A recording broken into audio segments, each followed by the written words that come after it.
I have long been a believer that everyone has a story, and I think that's why I love this week's episode so much. Since graduating from high school, Angie Balfour has written down the defining moments from each year of her life. Since then, she has lived in various locations around the globe, battled cancer, and has worked for some of the biggest companies in the world.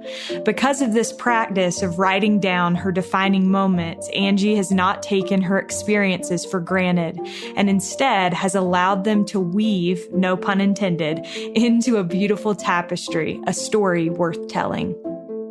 Angie Balfour is the Chief People Officer for Weave, a Utah-based tech company.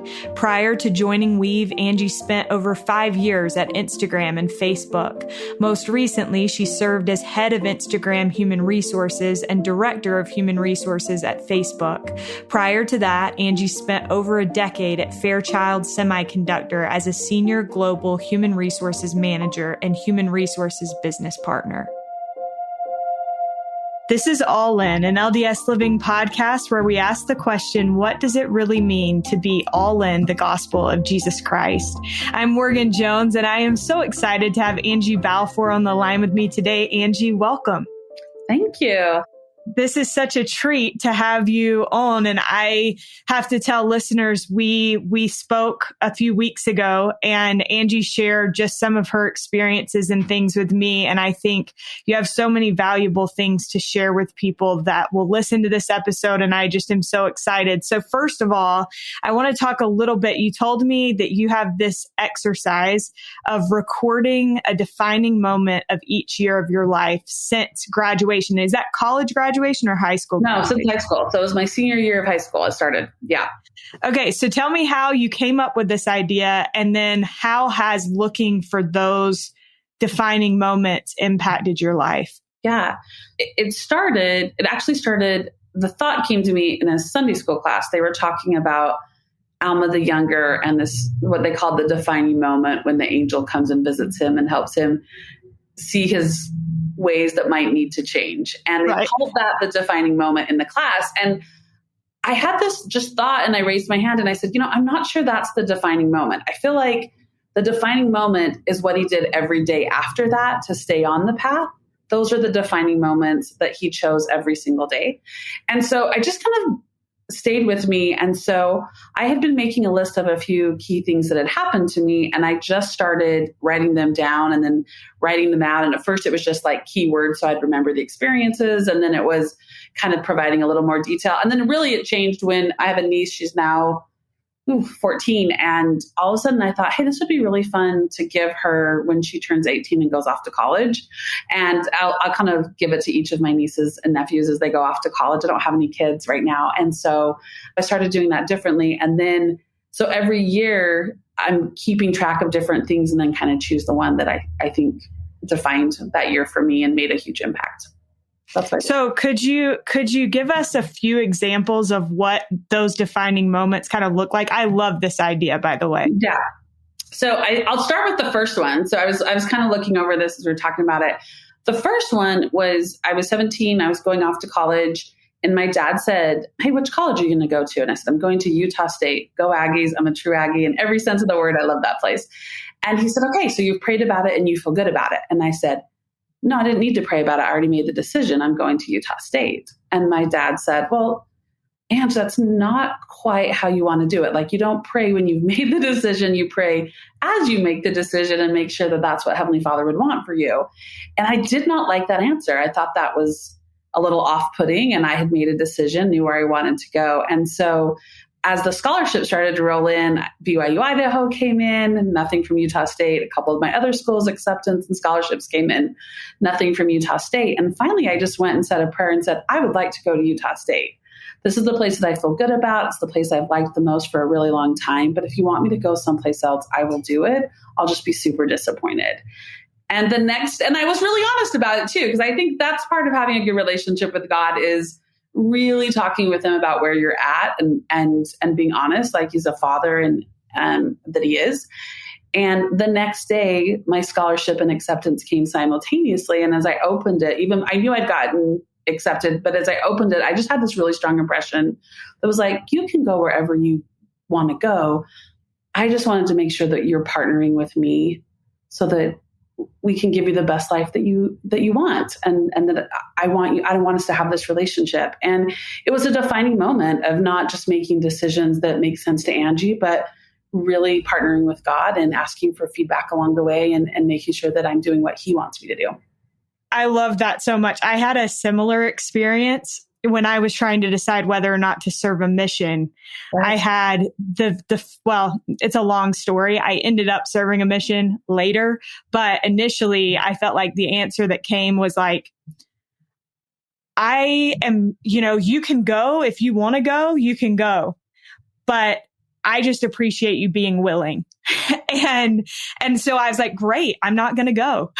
So, I love that. I will tell you, one of my defining moments was not going. I had always planned to go. I'd even worked out an internship that ran right up until my birthday, which is in February. I took off that year of school. I knew that I was going to go. And it was not right for me. And it turns out that what I did during those 18 months when I would have been serving a mission at that time, it was a defining moment for me socially. Those relationships that I built, I still rely on to this day. And 7 of my closest friends came out of that time period. And I did a lot of different things. And so again, I think as you build and apply those things, you start to realize that when you keep God involved in the details of your life and humble enough to do something different, it works out way better. I'm sure you learned that too. Yeah. Well, I was going to say, it's so funny. These experiences are kind of similar, but different. Same, but different. Yeah. So like I said, I prayed, this was like 21, prayed about whether or not to go on a mission, got this feeling, you can go or you cannot go. I appreciate your willingness to go. And I was like, perfect. I don't really want to go, so I'm not going to go. Great. And then a couple of years passed and I was 23 and I was doing an internship in Washington, D.C. And my best friend, I was talking to her on the phone one night. I said, lately a mission keeps popping up. And I don't understand if I was supposed to go on a mission. Why didn't I feel like I was supposed to go on a mission a year and a half ago? And she said, Morgan, maybe you didn't feel like you were supposed to go on a mission a year and a half ago because you weren't supposed to go on a mission a year and a half ago. And it was like this slideshow of the previous 18 months of my life went through my mind. And I was like, she's right. Like I had, like you said, these experiences and had built these relationships that I knew I was supposed to experience.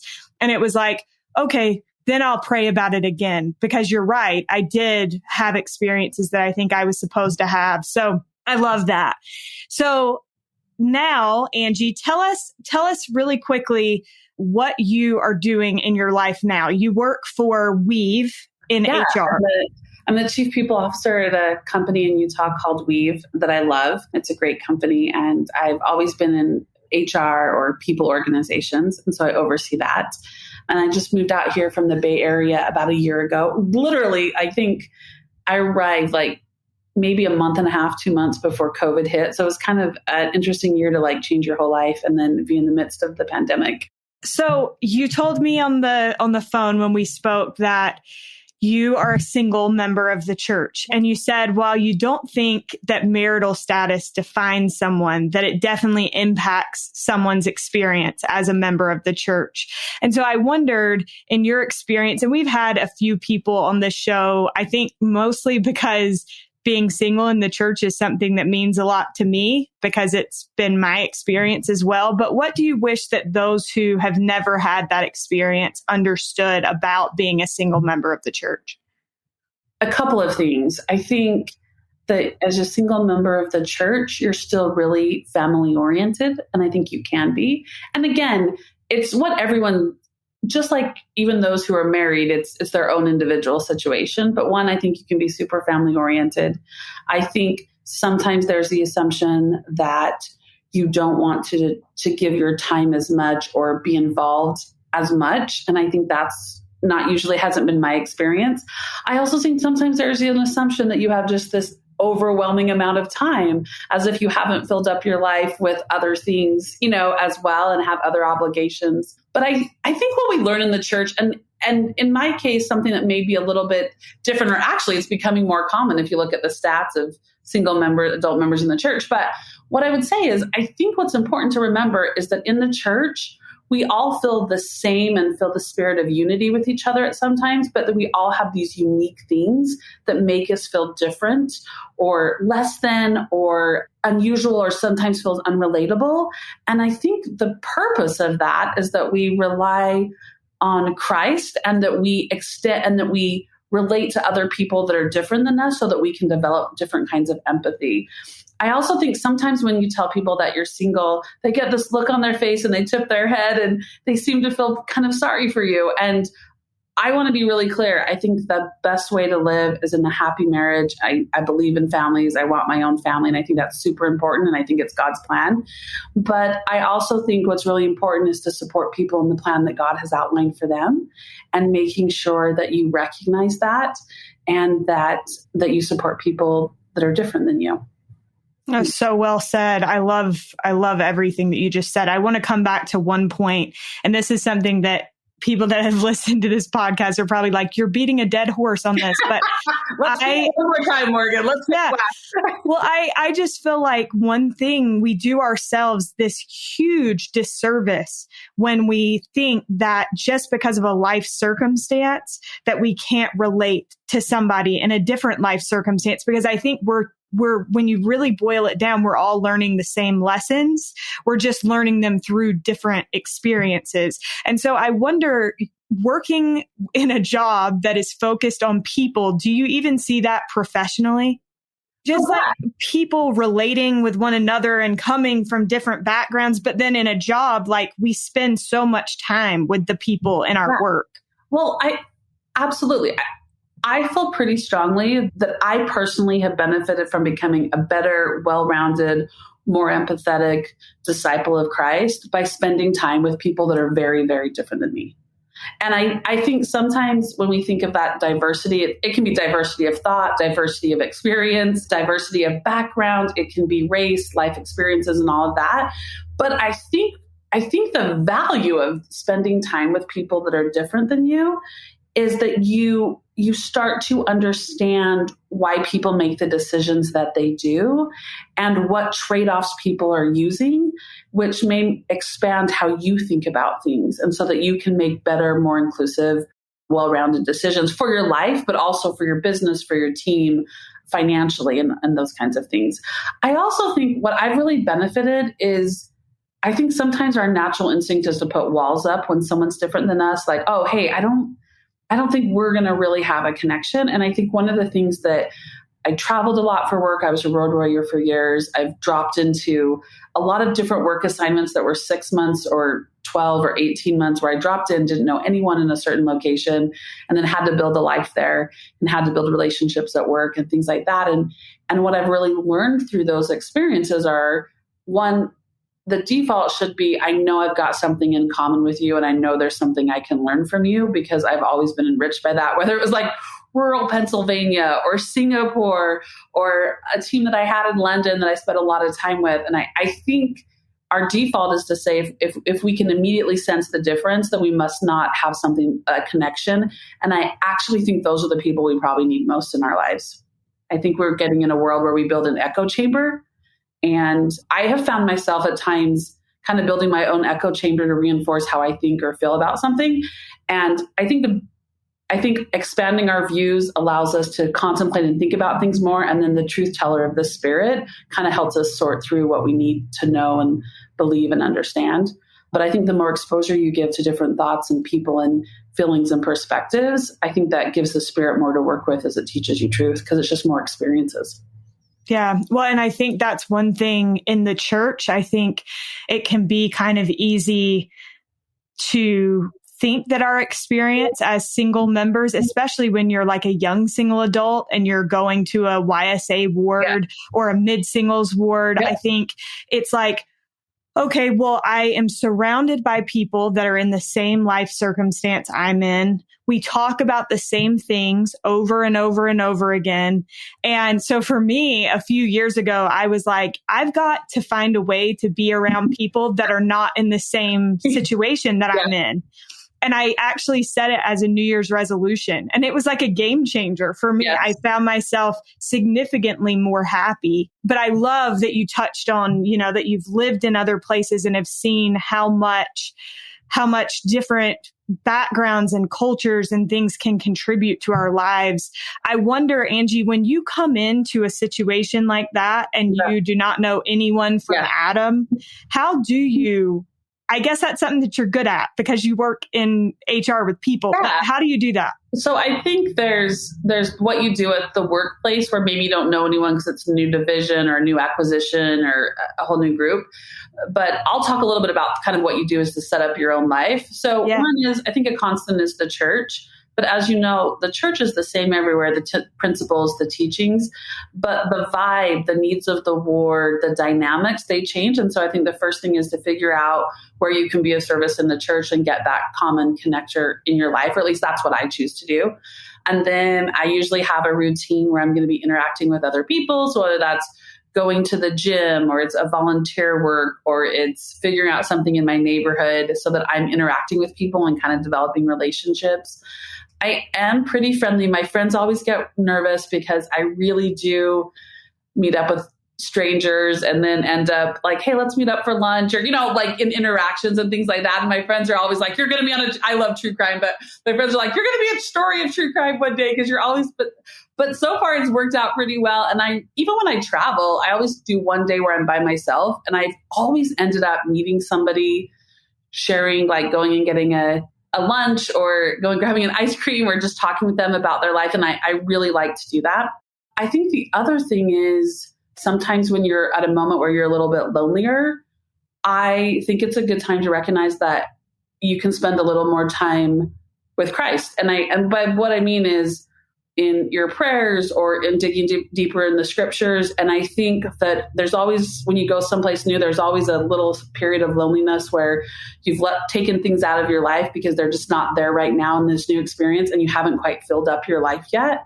And sometimes we try to fill it up with everything of the world, but I think it's good to like recenter yourself and make sure that you're still prioritizing having God in your life. And I think it's a good time to spend a little more time with him sometimes when things are a little slower. So that's what I do. And then I think service and laughter are the quickest way to make friends. So pick one or both. And if you can laugh with somebody, that's a connection. And if you can figure out a way to serve them, that is. And also letting people serve you. If you're new and people know that you're new, a lot of times they'll reach out. And for a long time, I think I felt a little uncomfortable that, I'm pretty independent. And so I didn't want them to feel like they had to like take care of me or things like that. And then what I've realized is that's an opportunity for them to serve and for you to be humble. And so I think those different things. And so I still go back, like I was in rural Pennsylvania where I thought I would never, but I was there for a year and I still go back and I have friends there in Maine, my friends in Singapore, my friends in Europe, different places, even in Mississippi where I was for a brief period of time. So, and those are people that have changed my life and are mentors and good friends to this day. My favorite thing to hear is, I never thought I would have someone of your church as a really close friend. I hear that a lot from my friends. And I think I love it. I think that's the best thing to hear because I think we need a lot more of each other. I think we need less sameness and more reaching across different aisles. I think politically we talk about that a lot right now, but I just think in general, like people need kindness and they need empathy and they need people that are different than them so that they can kind of build those up. So that's been good for me and hopefully help make me better. I hope. Yeah, those are such good points. And I think, the one about finding something to belong to in order to make friends. I remember when I went away to college, my aunt said, you want to find something that if you don't show up one day, somebody will know. And I just it sounds silly, but it made a huge difference for me in school. And then I love what you said about, these spaces where it feels lonely or where you feel like there's a gap and you're like, okay, what do I do to fill this gap? I do think it's so easy for us to be like, oh, well, I just need to make myself busier. Yeah. And I think it is smart to take that, like you said, a moment to recenter. Angie, your world was kind of turned upside down when you learned that you had cancer. Yes. And I would love to hear what it was like for you to receive that diagnosis and also what that experience taught you. It was pretty shocking. In fact, I think I've always had a fast-paced, busy life filled with lots of people and goals and activities and things to plan to do and learn and travel and all of that. And a fun job that I really loved. And I got sick. And as I went to the doctor, I could tell they were more concerned than I would have expected as I started describing my symptoms. And I remember, you never want to hear this, but over a period of time, the doctor called me and said, look, we know you have some kind of cancer. We know it's not terminal, but we also know that it's complex. And we're going to need to take another week to figure this out, and we'll call you. And so I had this whole week of like thinking about that. And it had already taken a few weeks. And it turned out to be multiple kinds of cancer, 2 separate kinds of cancer. And what happened is from that day that the diagnosis came in, everything stopped. So I wasn't going to my job anymore. I wasn't doing anything that I had done prior to that, whether it was activities or friends or service or community involvement, anything. Everything just kind of stopped. And it was like this really weird period of time where there's one sole focus, and that is to get better. And you're also the most vulnerable and weak of your life. And so it's just a really weird time where the stakes are the highest and you feel like maybe your capabilities or your stamina is the lowest. And so it's just a really weird time. At least it was for me. And I feel like this is relatable for a lot of people. I'm not the first person to get cancer. I won't be the last, but I feel like it's touched all of us in different ways. But for me, I had to rely on a lot more people. And one of the sweetest things was I was living in California at the time, and I was out there by myself. I didn't have my family close by, but I had a lot of friends. And I had to send an email out to a bunch of friends when I told them, and that I needed to have someone with me every week for 16 weeks. So that's like 4 months of people. And it got filled up in 24 hours. Friends from elementary, junior high, high school, college, grad school, times I'd lived in Utah, times I'd lived back east, people, my friends in California, and everyone did that. And so I had to learn to ask for help. And one of the things that was the most painful, I didn't tell a lot of people. In fact, I didn't tell my ward. I just was really private. I was still processing it. It had been about 3 weeks in. And I think everyone deserves the right to be private about something like that. But everything was going really well. And then a complication happened with the first treatment. And the doctor couldn't figure out why that was happening. And I had ovarian and uterine cancer, just so that it's not mysterious as we're talking through it. And so it required, the good news is it was super complicated because it was multiple, but it was not too advanced. So there was a lot of treatments they could do, including a surgery. But my body didn't respond as they thought it would. And I had this prompting like, you're going to have to ask your ward to fast. And for me, that was like the worst. I had never had a fast on my behalf for a ward. And I never thought twice about doing it for somebody else. Never. I never thought like, why are we doing this? Of course, I would always be willing to. But I had to send out, like I had to call my friend who was serving as the relief study president at the time and be like, okay, I feel really prompted that I need a fast and we need to tell people. And it was just one of the harder days for me. I just didn't really want to be defined by having cancer. And so we sent it out, they fasted. And from that point forward, everything in my treatments went ideal. Like my doctors were like, I would not believe this if I wasn't the one doing your treatment, but I cannot believe how well your body is responding. It doesn't even, it's doing so well. And everyone knew. And then all of a sudden it was this huge ward family, like helping me in all these different ways that at first I'd been reluctant to. So that was really good for me. But then I'll be really honest with you, the year you beat cancer, which I did, you go back to your normal life, but you're not going back to the way things were. And I kept trying to get back to who I was before cancer. And it was finally through a little bit of therapy and a lot of prayer that I realized I shouldn't be trying to get back to anything. I should be trying to move forward, and that the Lord had changed me with this experience, just like he changes all of us with experiences. And sometimes when we're negative, we try to get back to who we were before because we feel like, I don't know, we want to make sure we're getting back to a status where we were maybe happier, felt more optimistic or whatever. And I really had to realize, no, you were changed by this experience, and he doesn't want you to go back. He wants you to move forward, and there's a better version of you in the future, and you've got to run towards that rather than looking backward. So that was kind of my experience, and it was asking for a lot more help and not focused on anything I had done for the previous years. It wasn't focused on work. I wasn't focused on goals. I was just focused on the one goal, getting better.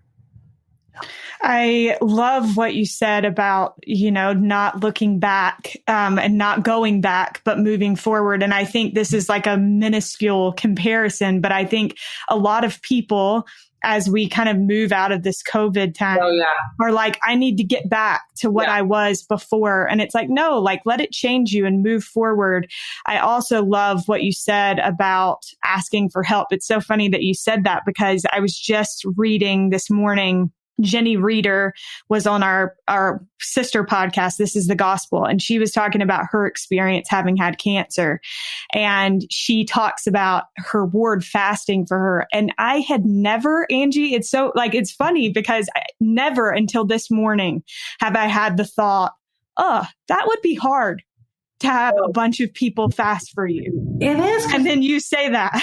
It is. And it's because, and also for them to fast, they have to know some details that you're still processing, but it's also because you have to be super vulnerable. And if you're the person who's not used to doing that, I mean, to be honest with you, I think cancer taught me a lot of humility, and I didn't realize how much I needed to learn in those areas and what that meant for me. And so it was hard. Yeah, it was difficult for me, and no one thought twice about it. But for me, it was a hard moment. And I'll tell you what, those people served and took care of me and are still some of my closest friends. It was really great. Yeah. Okay. So before we move past that period of your life, though, I do want to ask you, when we spoke on the phone, you shared a story about orange chicken. Oh, yes. And I'm wondering if you can share that. Yeah, sorry. I got a call from my doctor on a Friday that was like, hey, we know it's going to be cancer, but we don't know what kind of cancer it is. And then you have like the week from heck. Yeah. And yes. And also they had like, I think at that point, 26 pathologists looking. It was just kind of complicated. They couldn't quite figure it out. And it's because they didn't realize it was two separate cancers. They thought it metastasized originally. On my family side, my grandmother was living with my parents and my grandmother was probably getting close to passing away. And there had been a different kind of cancer, breast cancer in my family. And so I knew that if I just called my family and said, hey, I have some type of cancer, like you can't tell your parents that, or maybe you can, but I didn't want to without saying like, this is what it is and it's how I'm going to do it. So there was a period of a few days where I didn't really tell anyone. I was just at home thinking about it. I told a few close friends, but one of them was a girlfriend from work, and her name's Candy, and she's the best. And we're really different. Candy was raised Jewish, is atheist by choice. And we just we have this fun friendship of how different we are, but how similar we are. Funny, I was just talking to her last night. But I called her and I told her about it. And she said that she lived about an hour away. And she was like, hey, I'm going to come visit you today. And it was on a Sunday. And I was just feeling not good, as you can imagine. You're like not feeling great. And I was really tired. And I thought, I'll just like develop this overwhelming craving for orange chicken. And I will tell you this, I've never had it before since. Orange chicken is not on even my top 100 foods, I think. But I was just laying there thinking, if I had the energy to drive, I would go get myself orange chicken, but I can't. And that's okay. And I was just laying there thinking, almost obsessing over it, which is really weird. And this friend showed up, and as she walked in the door, she was carrying a package, and she was like, this is going to sound really weird. I don't know if you should be bringing orange chicken to someone who just got diagnosed with cancer, but I was walking on the street before I drove down here, and I passed this place, and I walked past, and I came back, and then I walked away and came back and thought, I should just get Angie some orange chicken.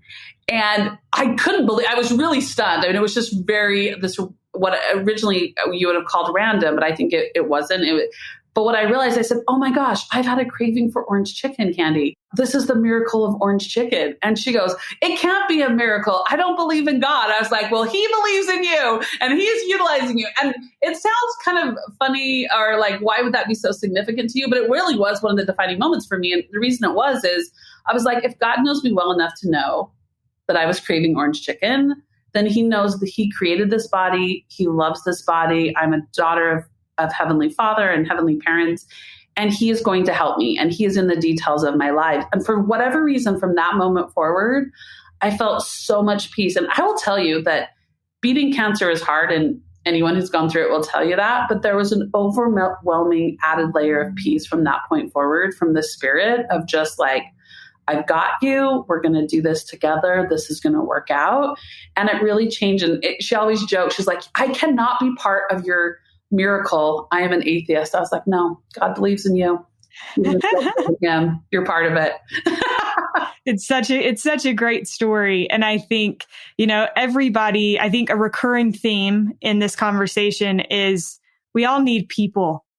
And sometimes they may be people that are a lot like us. Sometimes they could be people that are very different from us, but we have something to gain from those relationships in our lives.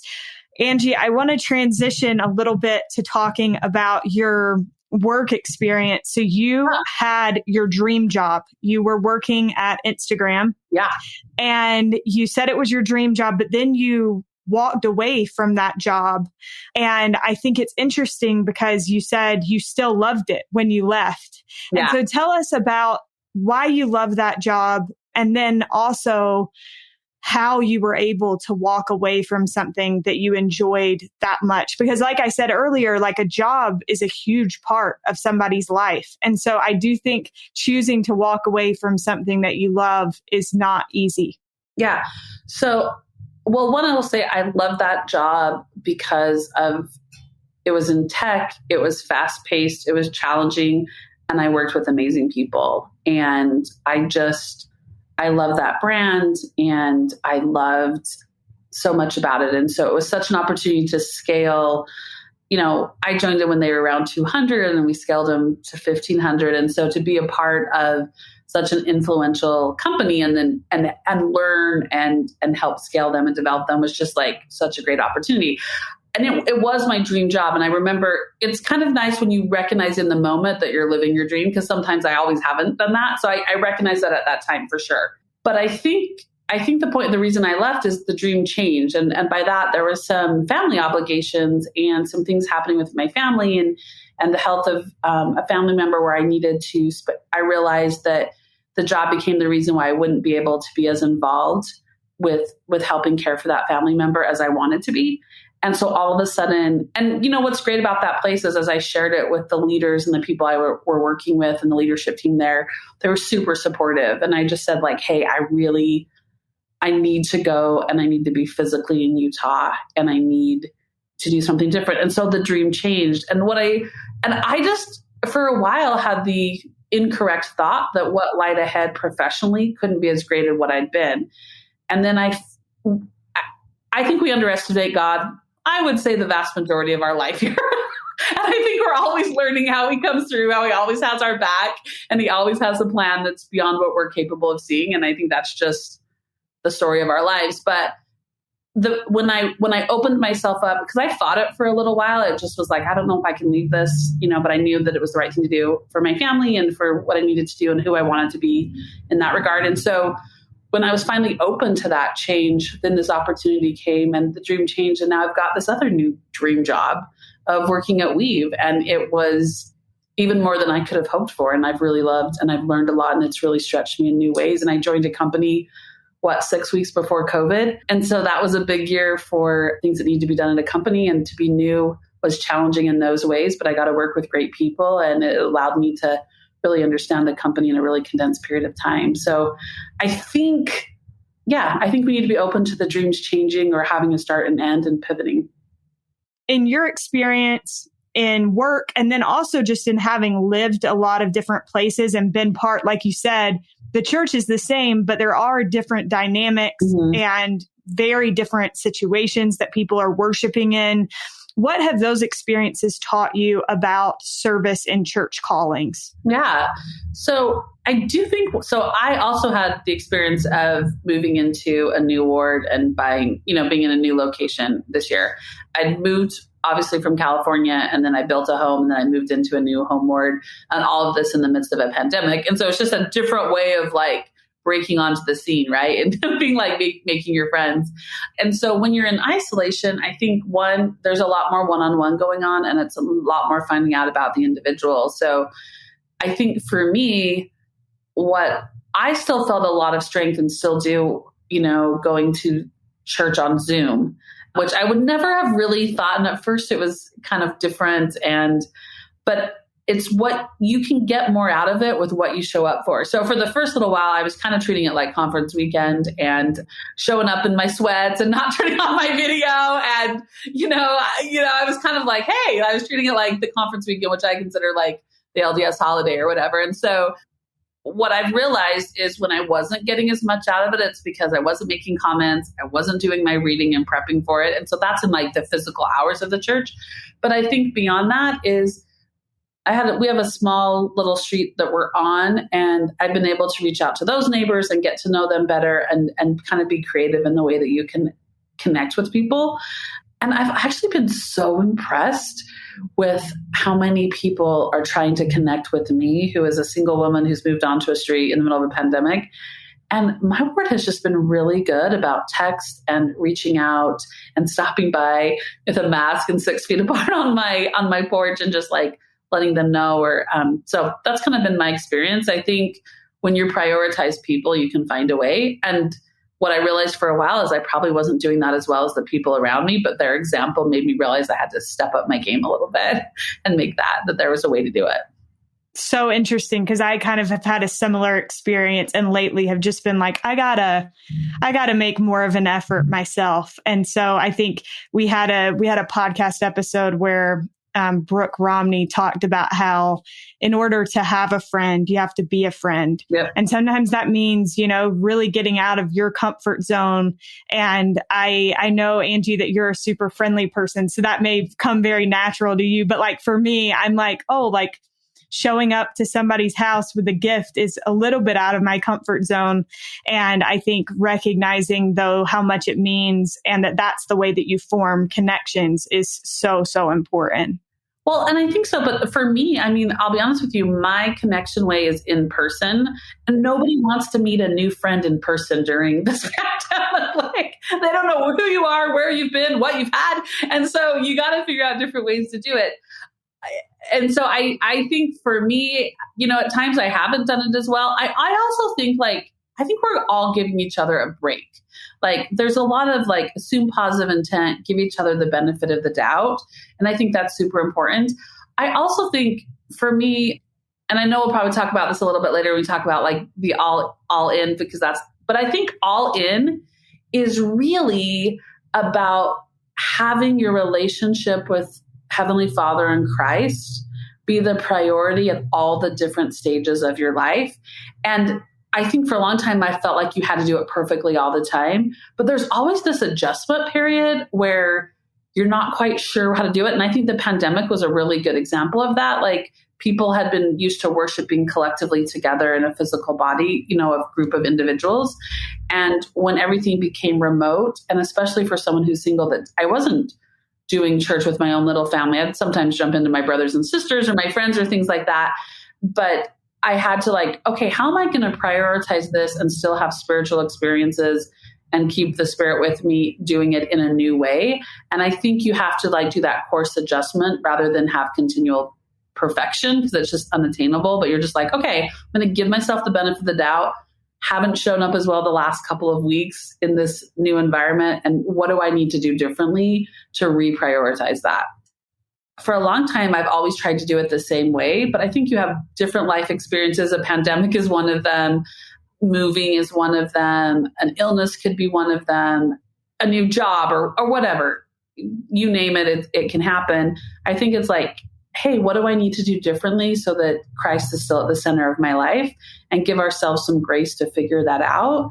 And there's a process, and Heavenly Father wants to help us find it. And I remember when I went to grad school, I was working full time. I was doing grad school, a professional program at night. And then I got an opportunity to teach a college course in the morning. And for whatever reason, I thought this was a good idea to teach from 7 to 9, work from 9 to 5, go to school from 6 to 10. And it was an intense period of time for me. It was a really intense period of time. And what I realized in that moment is how I did in school and my job and even teaching that course was not tied to how much time I was spending. Because at first I just started spending so much time studying or so much time, late at night doing work. And what I realized is when I kept the priorities that Christ had asked for me to do and kept those daily scripture study, attending the temple, serving people, prayer. When I did those things, then my capabilities in all these other areas were improved greatly. I think the Spirit enables you to do more things and you can be way more productive than you realize. But I think our first default is to just be okay, I'm going to do this more. Or I'm going to study as much as I can. That's how I'll do really good in school. But really it's doing those things so that, and I think when we're humble enough to do the priorities that God has given us and we do his priorities, then he condenses blessings and allows us to be more productive in all these other areas of our lives. Because as long as we have to decide and give him our agency and allow our hearts to be changed. And once that can happen, he can help us retain information quicker, share information, have a better understanding, be insightful on certain things. And so I think that's just kind of, at least in my experience in life, that has been the ongoing thing that I've learned is when things aren't going as well for me, I always just go, hey, am I doing the basics? And if I'm doing the basics, then just keep doing them longer, because you're never going to give those up. It's not the point in your life where you're like, hey, I don't need the basics. Sometimes you just need to keep doing them longer and make sure that you're open and can get the most out of the situation. I could not agree more. And I think, one thing that always has frustrated me is when people say like, oh, the Sunday school answers. And I'm like, well, they're the Sunday school answers because that they are the answers, like that's the reason they're getting repeated over and over and over again, because they matter and they are the groundwork. And I think especially this year when you were talking, I was thinking about how one thing for me that has always helped me make sure that I was keeping God in proper priority was going to the temple. Yeah. And then all of a sudden this year, you don't have the temple to go to. And it's like, okay, so you really are down to what can you do in your home by yourself, and recognizing that you can get just as much from that worship as you would get, obviously not exactly the same, but. No, I totally agree with you. In fact, it just reminded me of something. It was, and I know it's kind of been a thing, but it was a defining moment for me. But years ago, I was living up in the avenues near the Salt Lake Temple, and a friend called me. I was on my way to the temple. In fact, I was literally just about to turn into the parking lot. And she was like, hey, I was moving today and people totally backed out. And I have to be out in the next 5 hours. Can you come over and help me move? And I was like, I'm so sorry. I can't. I have something planned. And then I hung up the phone and I kept driving. And the spirit in what I will say was a pretty strong rebuke, as it can be sometimes, very direct, was like, Angie, we go to the temple to make covenants, but when we leave the temple, we should be keeping the covenants. And this is an opportunity to keep your covenants. Go serve.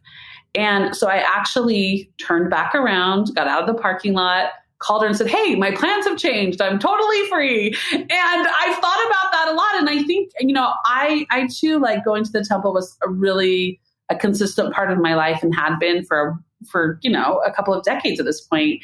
And one of the things that I think we can bring the spirit of the temple obviously into our homes, but I think we can also do a check and say, hey, are we keeping our covenants? And to be honest with you, sometimes in all the distraction of the past year, probably not doing that as well. And this isn't a guilt trip, because I think life is about assessing yourself, making course corrections, and moving forward. And I think the time when I've made the least amount of progress is when I'm focused on a guilt trip for myself or being too hard on myself, rather than using that energy to just improve or be like, yeah, I'm really not nailing that right now. I got to regroup and course correct. So, but I totally agree with you on that. That's funny.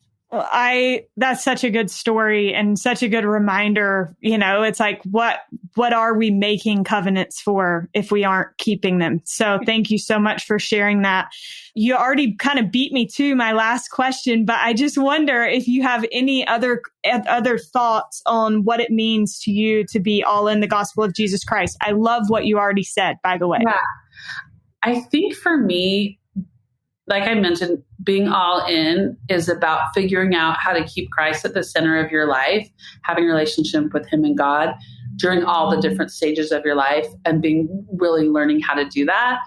But I think all in, like I had a friend one time, she called me and she was like, this hasn't happened. My life hasn't turned out how I wanted it to be. I just don't think the church is for me. And the conversation that I had with her, and it was good because sometimes I think you have conversations with people because you're having it with yourself and it's good for you to hear it. But it was like, hey, this is true. And so no matter what's going on, we just have to keep doing the right things longer. There is no point that we get to in this life where it's like, well, this stuff hasn't worked out. So I got to be out because, that's not what it is. It's, do we believe it's true? Are we continuing to do, you talked about the basics or the Sunday school answers, and are we continuing to get better? And I think that has been really fulfilling to me. And I think the question when I'm the happiest has been in my prayers when I'm like, what is my purpose? How do you want to use me at this stage, where I'm at, the people I'm associating with, where I'm living, where I'm working, the stage that my family has? How do you want to use me? And I think when you understand and have the promptings of how the Lord wants to use you in that moment, you will always feel purposeful and all in.